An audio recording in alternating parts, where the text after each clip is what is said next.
Students की एक बहुत बड़ी प्रॉब्लम है। प्रॉब्लम ये है कि स्टडी रूटीन नहीं फॉलो होता, टाइम टेबल नहीं फॉलो हो पाता और उसके वजह से वो डिप्रेशन में चले जाते हैं, एनजाइटी होने लगती है, स्ट्रेस लेने लगते हैं, फिजिकल मेंटल कई तरह की प्रॉब्लम से गुजरते हैं और उस वजह से पढ़ाई में भी मन लगने हट जाता है। तो ये टॉपिक है बहुत बड़ा और ये बहुत ज़रूरी भी है। आज इस पे बात करते हैं। जब तुम लोग टाइम टेबल बनाने बैठते हो अपना ना, तो तुम लोग दूसरों से गाइडेड रहते हो। इस वजह से तुम अपने टाइम टेबल को फॉलो नहीं कर पाते हो। दूसरों से गाइडेड ऐसे रहते हो कि दूसरे टॉपर्स का, सीनियर स्टूडेंट्स का, टीचर्स का और बड़ों लोगों का, अपने घर में जो है तुम्हारे, उनकी बातों का तुम अनुसरण करके, मतलब उनकी बातों को दिमाग में रख के टाइम टेबल बनाते हो। कोई बोलता है मैं 14 घंटे पढ़ता था, कोई बोलता है उसमें मैं 12 घंटे, मैं 16 घंटे, मैं 20 घंटे, और वही चीज़ें तुम दिमाग में रख के अपना टाइम टेबल सेट करते हो कि मेरे को भी 10 घंटे तो पढ़ना ही है यार। और वहीं होती है तुमसे सबसे बड़ी गलती, और वहीं लगती है तुम्हारी लंका। क्योंकि जब तुम एक साथ ट्राई करोगे 10 घंटा पढ़ना, तो तुम कभी नहीं कर पाओगे।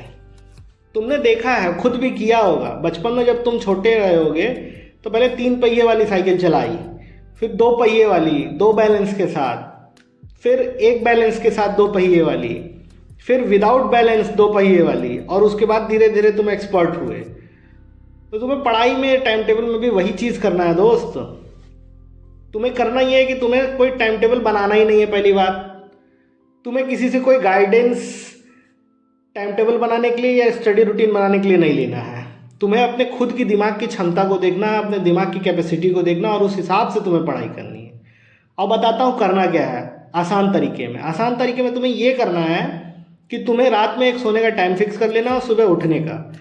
मान लो तुमने रात में 1:30 बजे सोने का टाइम फिक्स कर लिया, तो 1:30 बजे रात को सो जाओ, भले तुम्हारी पढ़ाई पूरी हुई हो या नहीं हुई हो। सुबह तुमने 7 बजे टाइम फिक्स कर लिया उठने का, तो 7 बजे तुम उठ जाओ किसी भी कीमत पे, भले उसके लिए तुम्हें 2 अलार्म लगाना पड़े या 4 अलार्म, और उतने देर में तुम्हारी नींद पूरी हो जाएगी।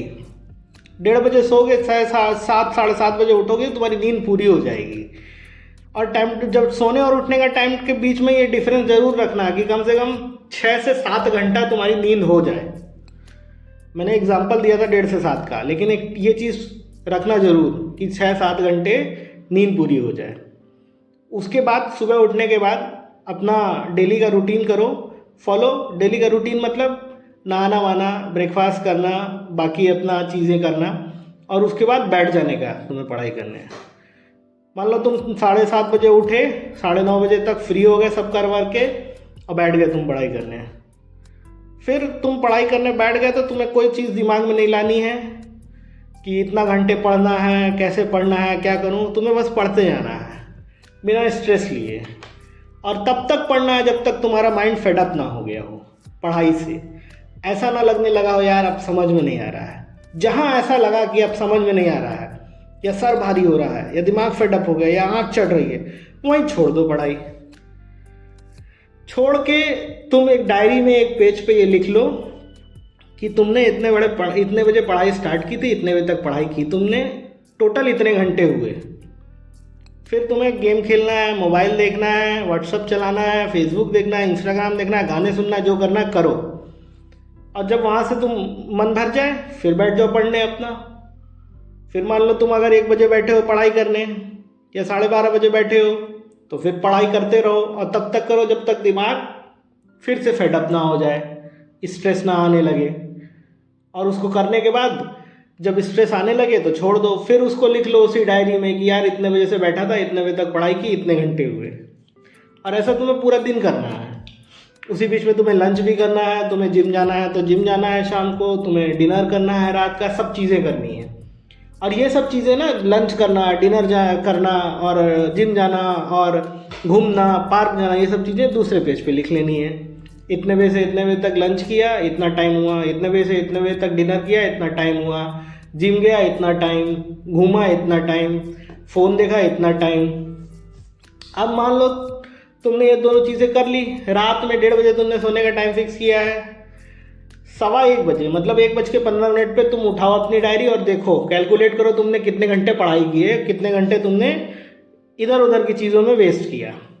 अब कैलकुलेट किया, अगर तुमने टारगेट बनाया था 10 घंटे पढ़ने का, सोचा था, और तुमने कैलकुलेट किया तुम्हारा 12 घंटे हो रहा है पढ़ाई का, तो वेल एंड गुड है, उसी रूटीन को फॉलो रखो तुम। लेकिन 10 घंटे बनाया था, 8 ही घंटे हो रहे हैं, तो अब स्ट्रेस नहीं लेना है। फिर भी अब तुम्हें ये देखना है कि तुमने किन चीज़ों पे ज़्यादा टाइम दिया है। खाना खाने बहुत टाइम दे दिया, आधे घंटे में खाना खाया, अच्छा। बाहर घूमने गए, 1.5 घंटा दे दिया, अच्छा। जिम गए, 2 घंटे दे दिया, अच्छा। डिनर किया, 40 मिनट दे दिया, अच्छा। फ़ोन देखा, 3 घंटे दे दिए, अच्छा। अब उसको देख लो, उसको कैलकुलेट करके लिख लो, और दिमाग को स्ट्रेस में या टेंशन में मत डालो, बस दोनों चीज़ों को देख लो एक बार एक नज़र से, और आराम से फिर सो जाओ। फिर नेक्स्ट डे उठो तुम। नेक्स्ट डे जब उठोगे तुम्हारा माइंड इस चीज़ को लेके ऑलरेडी पहले से ही एक्टिव रहेगा कि तुम्हें आज पढ़ाई पे ज़्यादा टाइम देना है, तुम्हें स्ट्रेस नहीं लेना, तुम्हारा माइंड अपने आप इस चीज़ को सेट कर लेगा। और देखना, जब नेक्स्ट डे तुम टाइम अपना लिखोगे ना सारा, तो देखना तुम्हारे पढ़ाई में कुछ मिनट जरूर बढ़ा होगा या कुछ घंटे, और तुम्हारा जो बाकी चीज़ों पे समय था वो कुछ घंटे कम हुआ होगा। और ऐसा तुम्हें जब तक करना है जब तक तुम्हारा वो 10 घंटे पढ़ाई पूरी नहीं हो जा रही है। जिस दिन तुम्हारी डायरी में पढ़ाई का टाइम 8 घंटे से 10 घंटे हो गया, उस दिन तुम्हें रिलैक्स होके आराम से सोना है, नेक्स्ट डे उठना है, फिर वही रूटीन फॉलो करना है, और नेक्स्ट डे भी तुम्हारा 10 दिन हो जाएगा, वो श्योर साइट है। और ऐसा अगर 4 दिन हो गया तुम्हारे साथ कंटिन्यू, तो तुम्हारा रूटीन फिर फिक्स है वो, फिर तुम्हें कोई टेंशन लेने की जरूरत नहीं। और टेंशन तो पहले भी नहीं लेनी थी और अब भी नहीं लेनी। तो ऐसा क्या हुआ कि तुम्हारा 8 घंटे से 10 घंटे हो गया, 2 घंटे बढ़ गया? वो ऐसा हुआ कि तुमने पहले अपने दिमाग को उतना जोर दिया जितनी उसकी कैपेसिटी थी। जस्ट लाइक दैट कि तुमने पहले 3 पहिए वाली साइकिल चलाई, फिर 2 पहिए वाली विद 2 बैलेंस, एंड फिर 2 पहिए वाली विद 1 बैलेंस, और उसके बाद विदाउट बैलेंस। और तुम्हारा माइंड अब इतना सेट हो गया है कि वो 2 पहिए वाली साइकिल पूरे मज़े से बढ़िया से चला सकता है। अब धीरे धीरे करके ऐसे तुम्हारा माइंड सुपर बाइक भी चला लेगा, स्पोर्ट्स बाइक जिसे कहते हैं। तो तुम्हें ये करना है, तुम्हें स्ट्रेस नहीं लेना है।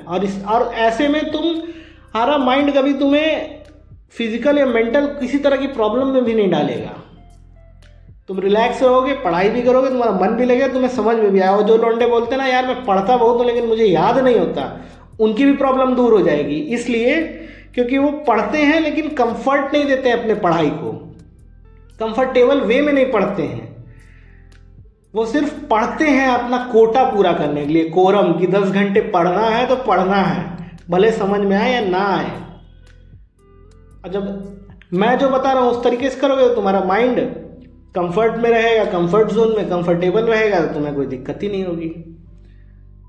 खाना खाते हो तो फिर खाना खाने में कंफर्ट देखते हो, सोने में देखते हो, घूमने में देखते हो, मूवी देखने में देखते हो, तो पढ़ने में भी कंफर्ट देखना है। जो बोलते हैं ना कि अबे पढ़ाई में कंफर्ट नहीं देखा जाता है, वो गधे होते हैं। पढ़ाई तो कोई रोड लाइट के नीचे भी कर लेगा, अरे घंटा कर लेगा। बाइक, कार, बस, दुनिया भर के चीज़ें आएंगी जाएंगी, हॉर्न बजेगा, पॉल्यूशन होगा, तुम कहाँ पढ़ लोगे भाई? पॉसिबल ही नहीं है।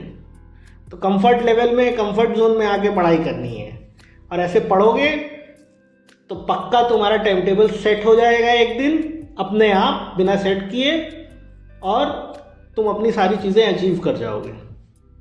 ठीक है, चलो इस वीडियो को यहीं एंड करते हैं। यार दोस्तों, चैनल को सब्सक्राइब करो यार, और लोगों को शेयर करो, और उन लोगों को ज़्यादा शेयर करो जो आके तुम्हारे घर पे बोलते हैं मेरा बेटा तो 12 घंटे पढ़ता है जी। आपका बेटा कितना घंटे पढ़ता है उनको ज़रूर भेजो, उनको बहुत ज़रूरत है इस वीडियो को देखने की। और उनको भी भेजो जो ये बोलता है मैं तो 12 घंटे पढ़ता हूँ, 15 घंटे पढ़ता हूँ, उनको भी बहुत ज़रूरत है। पढ़ते हैं लेकिन समझ में आता कुछ नहीं होगा। पढ़ाई सिर्फ पढ़ाई करने के लिए नहीं करनी है, पढ़ाई ऐसी करनी है कि समझ में आए, है ना। तो चैनल को सब्सक्राइब करो, वीडियो को शेयर करो जितना तुम कर सकते हो, अपने दोस्तों से सब्सक्राइब करो, क्योंकि यार मोटिवेशन मिलता है हमें तुम्हारे लिए अच्छी अच्छी कंटेंट ले आने के लिए। फिर होप सो कि ये कंटेंट आपको बहुत पसंद आया होगा, और जल्दी ही मिलेंगे फिर किसी अन्य नई वीडियो के साथ। तब तक के लिए अपना अपने परिवार का ख्याल रखना। Tata bye bye.